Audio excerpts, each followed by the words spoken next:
Pucuk manis kematang budi, pucuk purut digata susah. Yang manis bernama budi, yang indah bernama bahasa. Terima kasih saudara pengurusi majlis, kombinasi para juri yang arif, lagi bijaksana sebagai penegak keadilan, penjaga masa yang budiman, dan seterusnya hadirin hadirat warga dewan yang saya kasih sekalian. Assalamualaikum warahmatullahi wabarakatuh, dan salam sejahtera pembuka bicara. Berdirinya saya di atas pesara indah dalam dewan ini tidak lain dan tidak bukan kerana ingin menyampaikan sebuah pidato yang bertajuk Bahasa Jiwa Bangsa.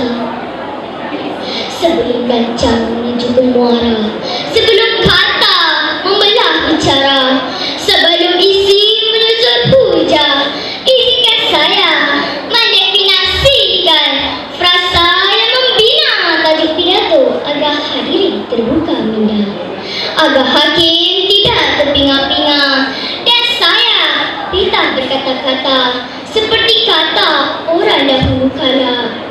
Yang buta tidak beraba-raba, yang peka tidak bertanya-tanya, yang kecil tidak terambil-ambil, yang pendek tidak tertinjau-tinjau.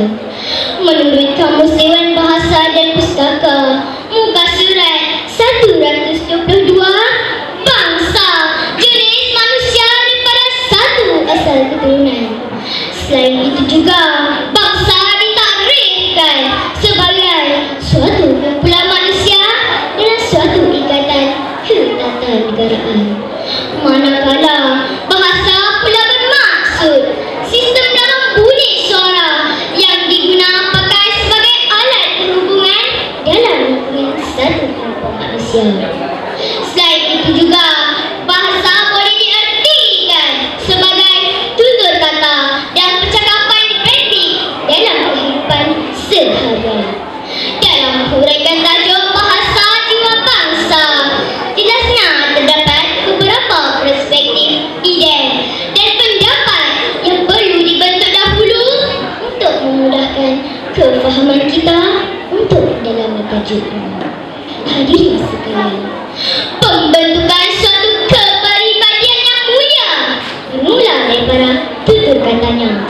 Lantaran dalam berkomunikasi, susun atur bahasa yang diungkap akan menonjolkan siasat diri dalam khalayak ramai.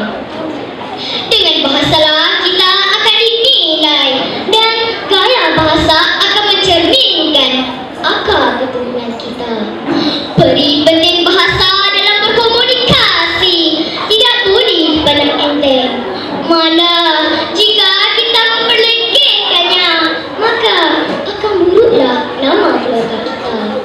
Tuntasnya kita sewajarnya menekankan penggunaan bahasa yang baik dan sopan seperti mana yang kita selalu perkatakan.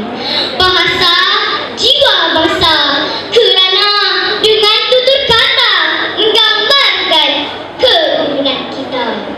Daripada aspek ketatanegaraan, sesebuah negara hanya mampu mencapai perpaduan dengan menggunakan medium bahasa yang sama. Bangsa Malaysia membentuk benih perpaduan yang kukuh kerana kekuatan bahasa Melayu sebagai bahasa penghantar yang efisien. Malah seringkali para pelancong asing datang ke sini, mereka setidaknya akan mempelajari bahasa Melayu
kita.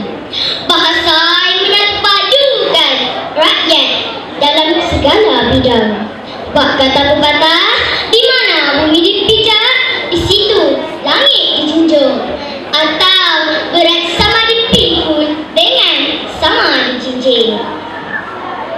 Hadirin sekalian, justru dengan ujar-ujar itu tadi, konklusinya di sini ialah pertama, bahasa Melayu sebagai bahasa kebangsaan akan memartabatkan lagi bahasa ibunda kita sendiri.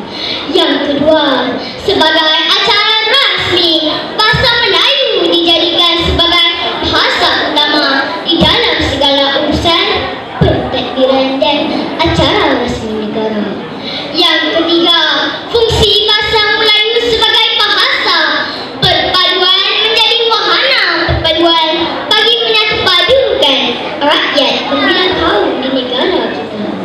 Sebelum saya mengundur diri, saya menyusun 10 jari memohon maaf sekiranya ada terkesah bahasa, tersalah kata, tersilap sebut atau tercanggah gerak tangan, mulut, kepala dan mata. Saya mengakhiri pidato saya ini dengan serangkap pantun.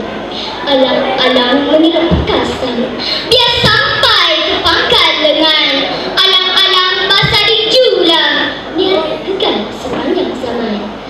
Sekian, wabillahi taufiq wa hidayah. Wassalamualaikum warahmatullahi wabarakatuh.